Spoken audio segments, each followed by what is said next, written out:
Olá, tudo bem? Seguindo no estudo do direito ambiental, essa nossa segunda aula, nós vamos aprender a respeito de alguns princípios essenciais do direito ambiental. Não será possível esgotar todos os princípios que existem regendo a matéria, mas eu destaquei os principais relacionados a ela. Vocês já estudaram em direito constitucional a respeito da importância dos princípios no ordenamento jurídico. Nós sabemos que os princípios, eles são diretrizes para o ordenamento jurídico como um todo. Eles são orientadores de conduta, são orientadores para o legislador quando ele vai elaborar a lei, ele deve ser um guia para o juiz quando ele vai julgar e aplicar o direito, e ele também deve ser um guia para o aplicador do direito, seja no âmbito da administração pública, seja no âmbito da advocacia, seja no dia a dia. Todos devem pensar o ordenamento jurídico baseado nos princípios que estão sustentados na Constituição Federal. E alguns princípios são importantes justamente porque eles vão orientar a construção das regras e vão orientar a aplicação de determinadas regras no direito brasileiro. Por isso que muito se fala em controle de constitucionalidade, quando vocês estudam lá no direito constitucional, quando você tem uma relação jurídica base, que é orientada por um princípio que vai orientar determinadas condutas, e aí você tem uma lei posteriormente que é editada, então o Supremo, ou mesmo no controle difuso, algum juiz pode considerar aquela lei inconstitucional, justamente por violar algum princípio constitucional. No direito ambiental não é diferente. Nós vamos estudar que determinados princípios devem orientar todas as legislações que são elaboradas na sequência. E um princípio fundamental que a gente vai estudar é o princípio do desenvolvimento sustentável. Começou-se a se falar em desenvolvimento sustentável desde a Convenção de Estocolmo, em 1972, quando vários representantes de vários países se reuniram para destacar que a exploração desenfreada de recursos naturais pode trazer um prejuízo não só para o planeta, mas para o próprio homem. E aí se inicia toda uma preocupação em relação à exploração econômica especificamente, à grande exploração de recursos naturais, justamente porque muitos deles são considerados, eles são esgotáveis, eles podem não permanecer para sempre. Então, o que diz o princípio do desenvolvimento sustentável? Ele diz que você deve fazer exploração econômica de maneira que você possa respeitar as regras de meio ambiente e respeitar as regras das relações sociais. A exploração econômica, ela não pode se dar de maneira desenfreada, objetivando apenas o lucro. Por isso que dizem que ele é baseado nesse tripé. Eu não posso ter essa mentalidade de crescimento econômico desassociada de uma realidade de preservação ambiental e de uma realidade de equidade social. Você pode fazer exploração dos recursos naturais. A gente sabe que para todo material que existe toda uma exploração de matéria-prima e de um recurso que vem da natureza. Mas essa exploração ela deve ser controlada e ela não deve ser efetuada de maneira que você faça estragos irreversíveis. Por isso que o desenvolvimento sustentável ele fala, olha, você pode lucrar com as atividades, mas você tem que ter um limite, que é um limite de preservação do meio ambiente ou de recuperação do dano que você faça. E aliado a isso, você também não pode fazer uma exploração econômica de maneira que você, por exemplo, realize um trabalho escravo, em que você não respeita as relações de trabalho.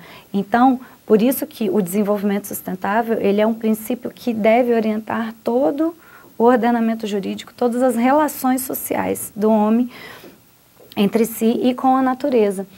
E dessa preocupação, né, de que o desenvolvimento econômico deve respeitar também a preservação do meio ambiente e as relações sociais, decorre um outro princípio que é conhecido como o princípio da solidariedade intergeracional, justamente porque esse desenvolvimento econômico e essa exploração de recursos naturais, ela deve se preocupar com as futuras gerações, por isso que se fala em solidariedade. Eu não posso ter essa exploração de maneira desenfreada que comprometa a capacidade de exploração futura.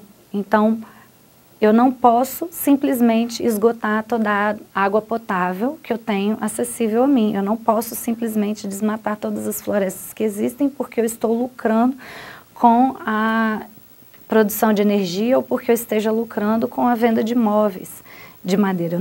Eu tenho que ter esse limite. E como esse limite vai se dar através das regras de proteção do meio ambiente. Outro princípio que é muito parecido com esse princípio do desenvolvimento sustentável, ele vai orientar justamente o uso da propriedade, que vocês devem ter estudado já em direito civil, né? Esse princípio da função socioambiental da propriedade, ele está interligado com o princípio do desenvolvimento sustentável, ele é um macro princípio que dele vão decorrer diversos outros, dentre eles esse, ele também baseado nesse tripé, que seria justamente você poder explorar a sua terra, que antigamente poderia ser considerada como um direito absoluto, mas não é mais. A exploração da propriedade, ela envolve todas as limitações legais, em que você deve observar todas as outras leis de restrição. Você não pode simplesmente, por você ser dono de uma propriedade, você fazer essa exploração de maneira desenfreada. E o princípio da função socioambiental da propriedade, ele está previsto na Constituição Federal, mas ele é um princípio que está desde 1964 previsto no Estatuto da Terra, muito ligado à propriedade rural. Aqui também, na Constituição, ela menciona a propriedade rural, mas a gente sabe que esse é um princípio que permeia também a propriedade privada. É o princípio que permeia as relações contratuais, as relações empresariais, toda a relação no direito. Porque você, justamente com essa base de que a exploração econômica não deve ser de maneira desenfreada, sem observar determinados limites. A Constituição Federal, ela fala, exemplificativamente, o seguinte, que a função social é cumprida quando a propriedade rural atende, simultaneamente, segundo critérios e graus de exigência estabelecidos em leis, aos seguintes requisitos: o aproveitamento racional e adequado, a utilização adequada dos recursos naturais disponíveis e a preservação do meio ambiente, a observância das disposições que regulam as relações de trabalho e exploração que favoreça o bem-estar dos proprietários e dos trabalhadores. Existe uma preocupação para além da exploração econômica. Você não pode dizer mais que essa exploração ela se dá de maneira absoluta, por conta dos poderes inerentes à propriedade de usufruto, de gozo, de fruição e de livre disposição. Essas características elas são limitadas justamente pelas leis que vão determinar a proteção do meio ambiente. Em último caso, você tem diversas regras em que você determina punições para o proprietário que não observa esse tipo de conduta, sendo que se em determinadas situações configurar crime, você pode ter até, no último caso, a expropriação da terra. Então, todo uso tem que ser racional, todo uso tem que observar as leis de proteção ambiental que nós vamos aprender nas próximas aulas. Então, esses dois princípios, eles são princípios que vão orientar todas as regras que vão decorrer de preservação do meio ambiente. Sempre lembrando que a preservação ambiental, ela está numa das bases dessa exploração. Ela deve ser o limite da exploração. Então, toda vez que eu penso em propriedade, toda vez que eu penso em desenvolvimento sustentável, eu tenho que pensar nesse tripé relacionado à base desses princípios. Outros princípios que nós vamos estudar, que são muito conhecidos de direito ambiental, são relacionados aos famosos princípios da prevenção e da precaução. São dois princípios diferentes, mas que objetivam a mesma coisa, que seria evitar o dano ambiental. A gente sabe que todo recurso natural, a gente faz uma exploração em relação a ele, justamente para poder viabilizar o nosso convívio social, né? Se eu tenho aqui todo esse material de sala de aula, é porque dele decorreu a exploração de algum recurso natural. Mas o que orienta esses princípios?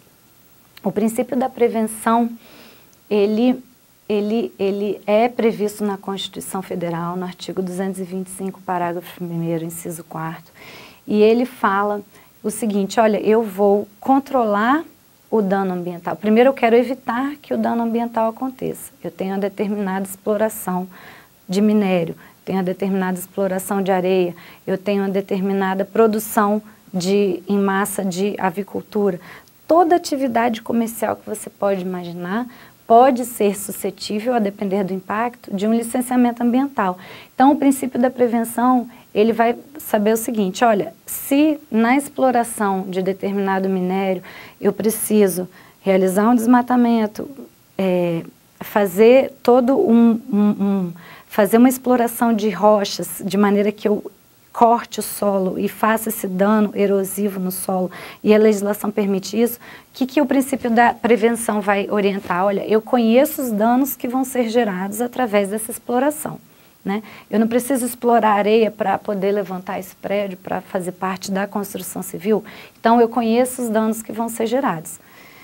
Mas eu preciso, de certa maneira, evitar o máximo que eu puder. Se eu não puder evitar a produção desse dano, eu devo mitigar, ao menos, ou diminuir esse dano. Eu vou determinar uma quantidade prevista para a exploração.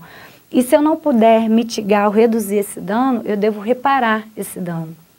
Então, o princípio da prevenção, ele atua sobre uma determinada certeza científica sobre o impacto ambiental daquela atividade. São atividades que, eu citei, por exemplo, a atividade de avicultura, ou mesmo a exploração de café, que é muito comum nesses nossos estados de Minas e Espírito Santo. Você tem ali toda uma produção de café, mas você tem que imaginar que não é só você chegar numa determinada propriedade e plantar aquela quantidade de mudas e explorar, fazer a secagem e fazer a venda e posterior comercialização.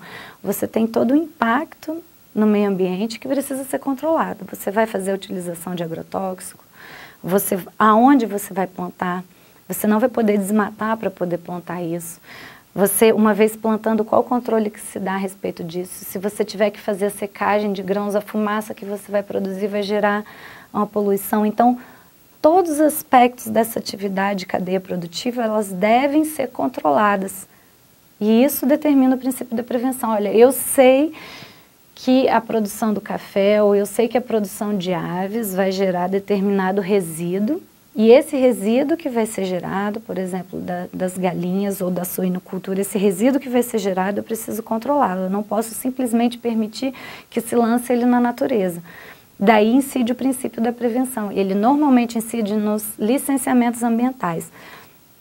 Ele vai orientar de maneira que você evite o dano ambiental ou você mitigue esse dano, controlando justamente esse impacto da atividade sobre o meio ambiente. Por isso que ele é tão importante.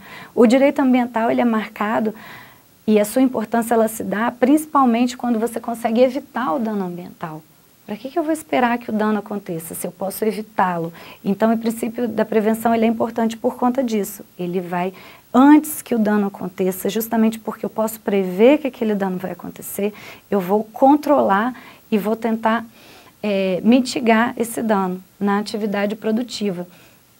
Então, e a base dele foi justamente na Declaração de Estocolmo, junto com o princípio do desenvolvimento sustentável, e a Declaração do Rio de Janeiro, na ECO 92.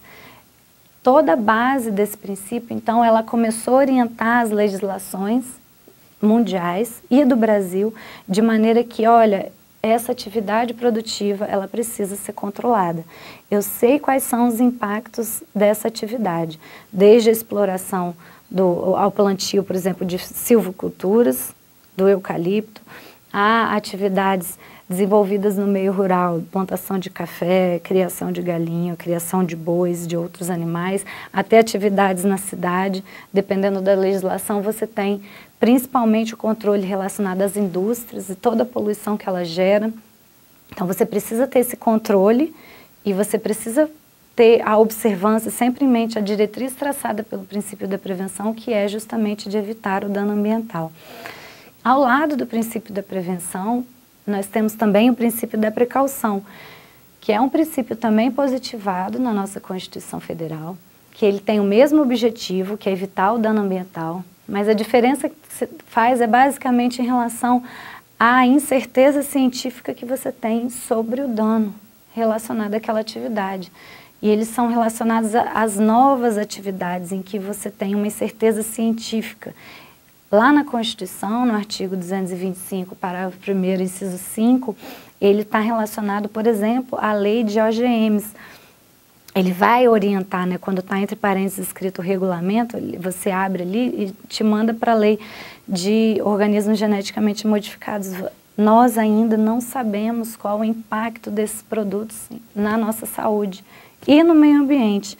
E várias outras atividades em que você não tem ainda pesquisa ou desenvolvimento científico a respeito da certeza do dano, deve haver a incidência do princípio da precaução, que determina o seguinte: olha, na dúvida, esse princípio na dúvida daquela atividade, ou daquele impacto, daquele dano que aquela atividade vai gerar, na dúvida eu não posso prosseguir, eu não posso seguir.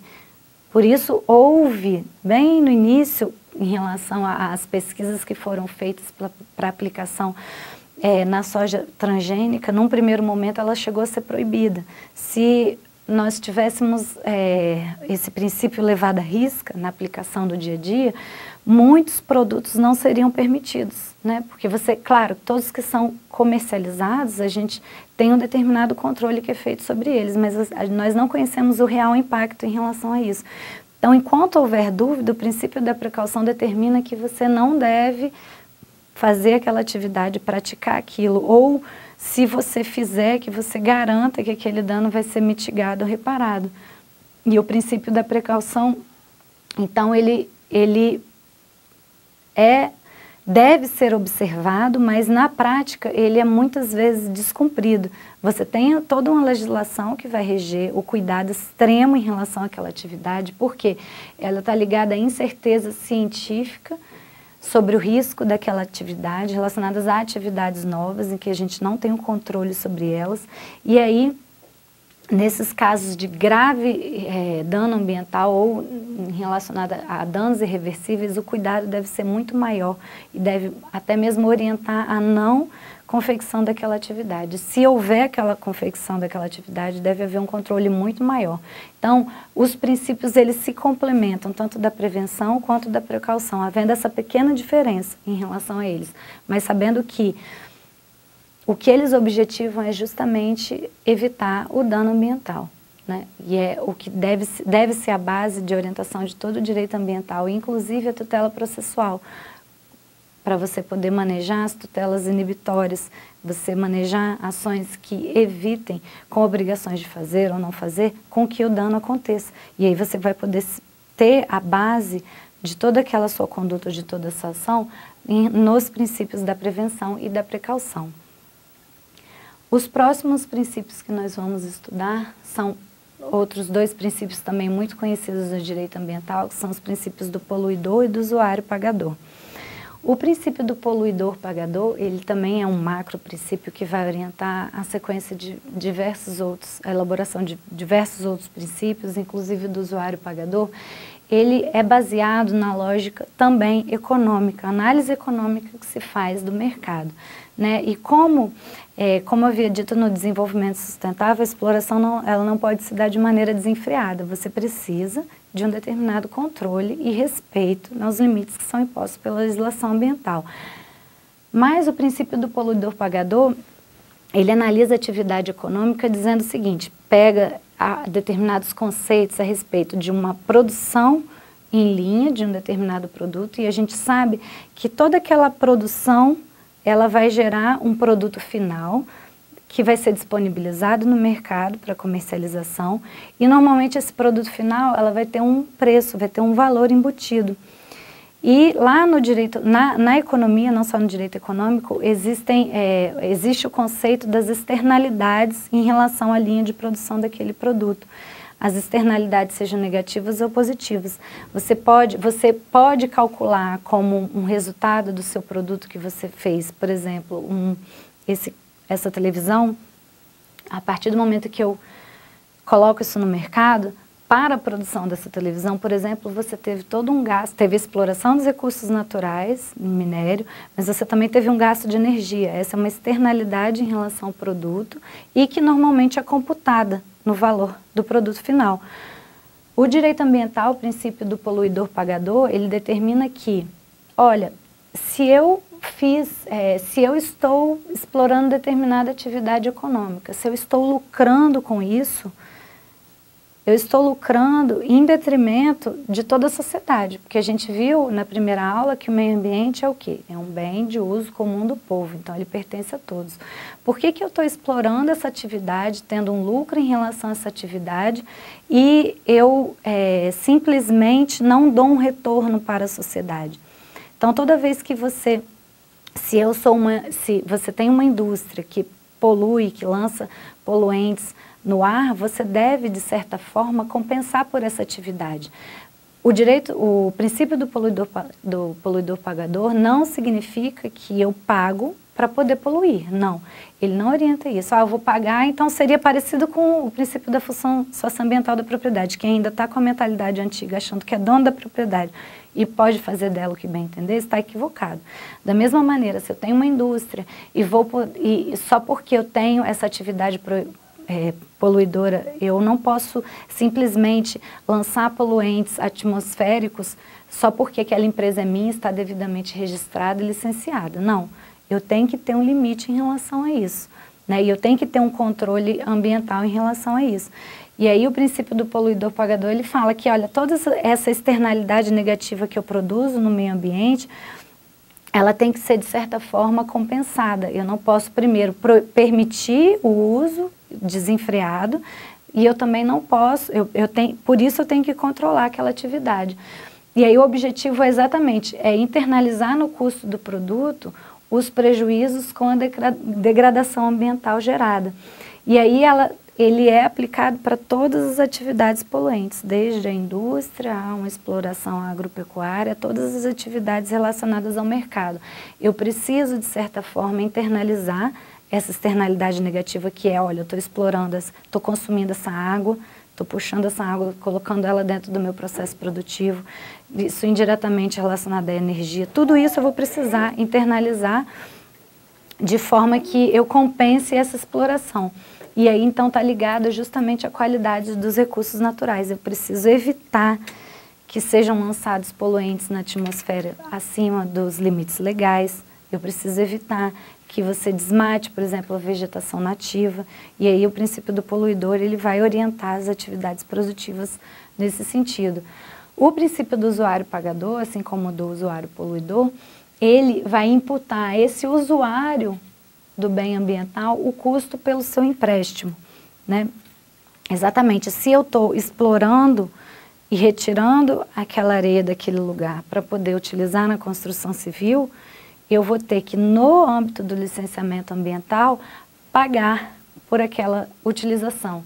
Por isso que existe todo num processo de licenciamento ambiental, você tem os estudos de impacto ambiental, relatórios de impacto ambiental, e aí, dependendo do lucro que você vai ter em relação àquela atividade, você vai poder ter a cobrança que é calculada pela Lei 9985 em relação ao lucro da atividade. Olha, eu vou poder explorar, mas de certa forma eu vou ter que pagar para o órgão ambiental a respeito dessa exploração, e esse pagamento dessa compensação ambiental, ele vai se dar de maneira que eu necessariamente destine esse recurso para pesquisa científica, para regularização de unidades de conservação.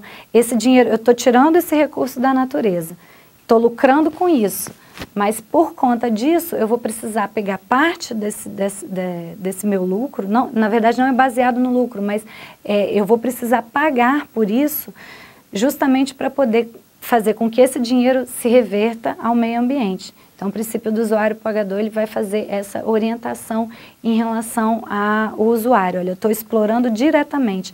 O poluidor, ele não necessariamente explora e retira aquele recurso da natureza, mas ele está, de certa forma, poluindo. Então, você tem que ter um controle sobre isso.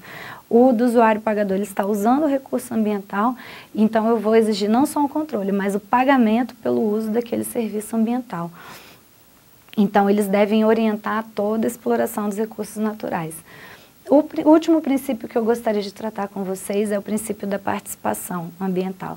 Esse princípio ele é muito importante porque ele, assim como vocês viram no artigo 225 da Constituição Federal, ele vai orientar que o poder público e a sociedade deve preservar o meio ambiente. Então, você como aluno, né, eu como professora, na verdade, mais do que isso, nós como cidadãos, não devemos simplesmente ficar sentados no nosso sofá, na nossa cama, no nosso ambiente de trabalho, nosso ambiente de estudo, e achar que nós não temos obrigação nenhuma em relação ao meio ambiente. Você está errado. O que nós temos são obrigações que decorrem da lei, não só no sentido de uma postura passiva. Você como cidadão, tudo bem, olha, você pode simplesmente dizer, olha, eu nunca cortei um pé de árvore, eu nunca desmatei, eu nunca fiz nada de errado, não poluí, não tenho uma atividade poluída, eu estou em dia com o meio ambiente. Você pode simplesmente ter uma postura cômoda dessa forma, mas a gente vai ver que a legislação ambiental e o princípio da participação exige muito mais do que uma postura passiva, ele exige uma postura ativa em relação à proteção do meio ambiente. Também porque nós hoje temos que garantir que o meio ambiente continue sadio e ecologicamente equilibrado para as futuras gerações. E como eu, como cidadão, mesmo sem ter uma relação direta ou um uso direto em relação aos recursos naturais, posso contribuir para a preservação ambiental. Nós temos diversos mecanismos em que você pode se empoderar e pode participar não só das políticas públicas de proteção ambiental, não só você como proprietário preservando a sua área de preservação permanente ou preservando a sua nascente. Você pode participar de diversas maneiras. O princípio da participação ambiental, ele envolve primeiro um conhecimento a respeito, e é o que a gente está trabalhando aqui, a gente tem que conhecer o que nós devemos proteger e a partir do momento que nós conhecemos, nós podemos levar essa conscientização para todos. Nós podemos adotar uma participação ativa, vocês já estudaram em processo civil ou vão poder aprofundar esse estudo, mesmo depois de formados, e você não precisa nem ter OAB para poder, por exemplo, ajuizar uma ação popular. Você procura um advogado, exige capacidade postulatória, porém qualquer cidadão, ou seja, qualquer pessoa que possua um título de eleitor, pode ajuizar uma ação popular por conta de um prejuízo ambiental causado por quem quer que seja. Olha a ampla legitimidade que se dá ao cidadão. Então, se você tem notícia de algum problema ambiental na sua cidade, você tem legitimidade como pessoa física, portador de um título de eleitor, ajuizar uma ação e pretender reparação daquele dano. Esse poder é muito grande. Ah, mas isso vai me dar muito trabalho. Nossa, eu tenho que entrar na justiça para poder corrigir determinado dano ambiental que nem foi dentro da minha propriedade. Tudo bem, você pode optar por não querer ajuizar uma ação popular, sabendo que você pode fazer isso. Você pode simplesmente pedir informações aos órgãos ambientais a respeito de todos os licenciamentos que estão acontecendo naquela cidade. Se você tem uma atividade produtiva que causa poluição perto da sua casa, estou dando exemplos mais cômodos, você pode agir muito mais enquanto cidadão. Você pode chegar no órgão ambiental, mandar um e-mail, não precisa nem sair de casa, pedir informações a respeito daquela atividade. Ela está sendo licenciada? Não está sendo licenciada. Eu tenho um controle a respeito daquela poluição que está sendo gerada? Não tenho controle. O acesso à informação, ele é garantido não só pela Lei Federal de Acesso à Informação, mas é da própria natureza, o quê? De bem de uso comum do povo. Você também é titular daquele direito, então você também pode exigir as informações em relação àquilo. E aí, de posse dessas informações, você vai saber agir, se você vai querer entrar com ação popular ou se você vai determinar uma cobrança para o próprio órgão ambiental em relação àquela atividade. Uma postura ativa que se pode ter, você enquanto cidadão, eu enquanto cidadã, é justamente a participação nos conselhos de meio ambiente que existem a nível nacional, estadual e municipal.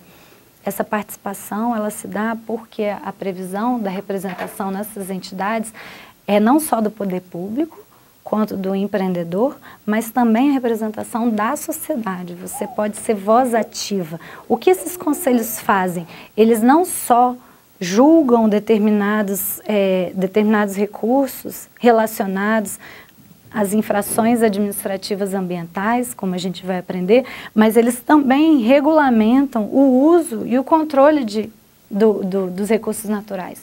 Ele não está somente nas legislações. Os conselhos têm determinados poderes de atuação.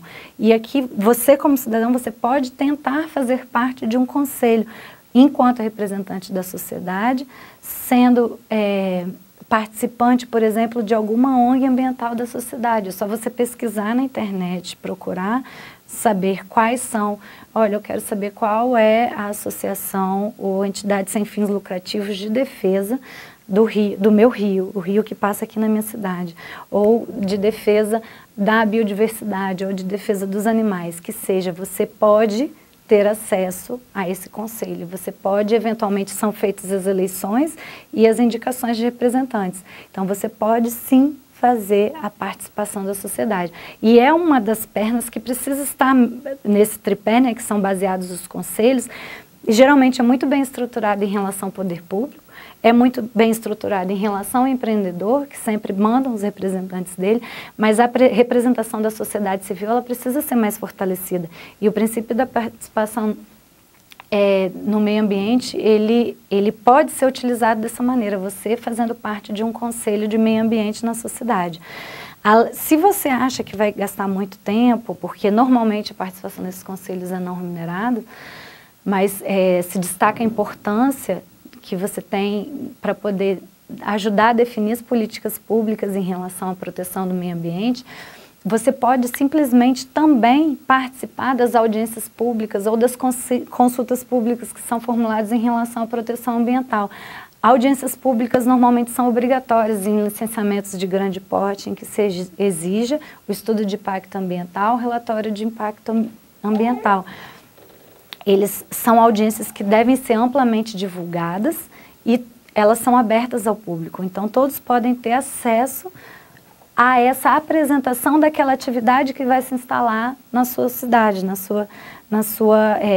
que vai impactar a vizinhança. E ali você pode dar a sua opinião. Por mais que você não tenha um poder deliberativo ou a sua manifestação não seja vinculante, é um exercício de cidadania e um exercício de democracia, né? Muitos falam, olha, às vezes eles fazem essas audiências públicas só para inglês ver, só para poder legitimar um procedimento. Mas até que ponto nós vamos continuar com essa postura passiva ou de conformismo? Até quando a gente vai se acomodar nessa postura ou a gente vai mudar essa mentalidade, vai começar a fazer a diferença?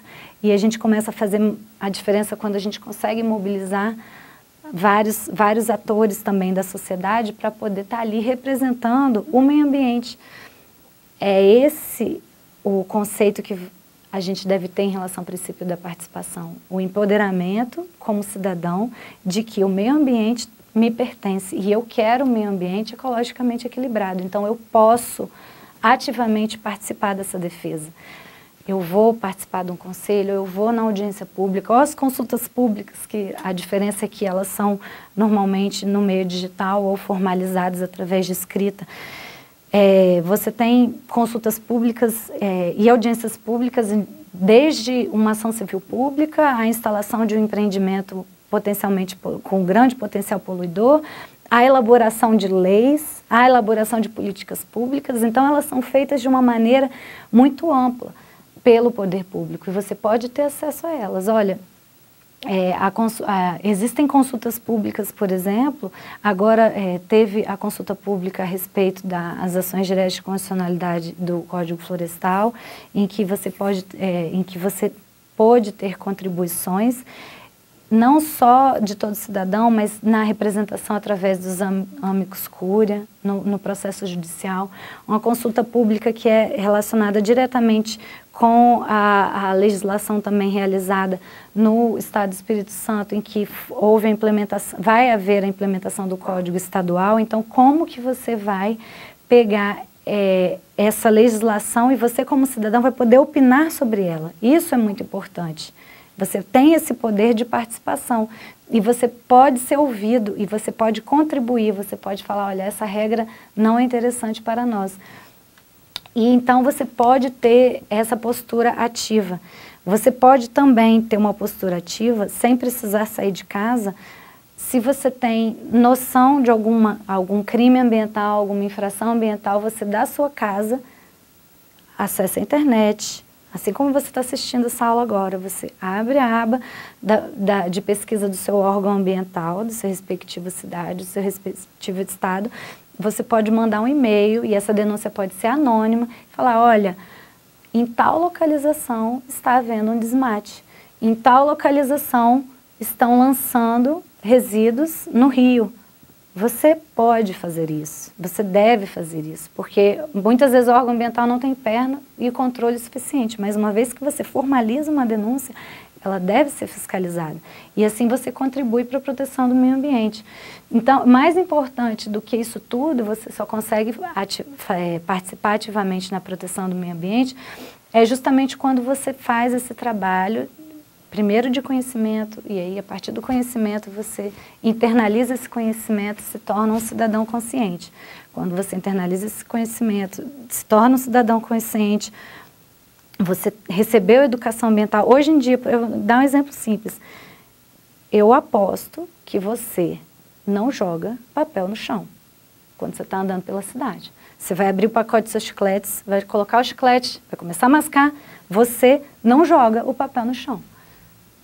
Muitos antigamente jogavam, né? Antigamente jogava o papel e ainda tinha o absurdo de jogar o chiclete no chão. Hoje em dia, ninguém mais faz isso, né? Pelo menos queremos crer nisso. A gente eventualmente encontra uma pessoa, mas quem faz isso é o quê? Uma pessoa mal educada. A partir do momento que você tem a educação ambiental, você muda a sua postura. Você não vai jogar nem mais o papel, nem o chiclete no chão. Você não vai sujar o ambiente em que você estuda lá na sua faculdade. Você não suja o ambiente da sua casa. Ou se você suja, você mesmo vai limpar. Você não suja a rua. Você não está andando, terminei de beber o copo de água e joguei o copo de água no chão. É muito mais raro a gente ver esse tipo de comportamento hoje em dia, mas isso tudo passa o quê? Por uma conscientização ambiental. E o mais importante nesse princípio da participação é que você não só seja consciente ambientalmente, mas que você também possa fazer essa transformação ao seu redor. Se você vê alguém fazendo alguma coisa, você olha, mas poxa, por que você está fazendo isso? Por que eu não adoto essa postura ativa dentro do princípio da participação e também transmito a educação ambiental? Você não precisa ser professor de direito ambiental, basta você entender as regras de proteção do meio ambiente para poder passar isso adiante. Tudo bem?